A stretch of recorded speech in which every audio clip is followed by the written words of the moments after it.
Hi everyone, in this quick tutorial, I'll show you Cash App's recurring refund tutorial. Let's get started. To refund a recurring payment on Cash Apps, you need to cancel the recurring payment first and then request a refund for any individual payments within the recurring series. First, manage recurring payments. To start, open your Cash App and head to the Payments tab.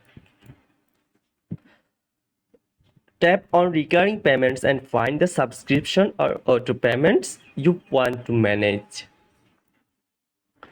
Now you have two options, pause or cancel.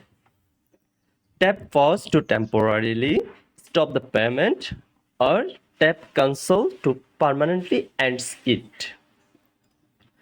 Once you choose, follow the on-screen prompts to confirm. Done.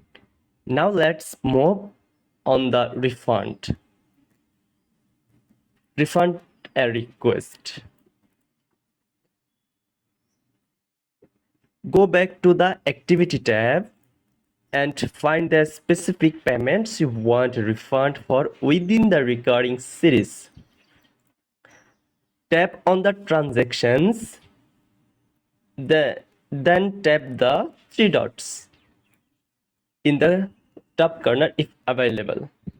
Select refund and then confirm your request. That's it, refund request sent. And that's it. If this helped you out, don't forget to subscribe for more tips and tutorials. Thanks for watching.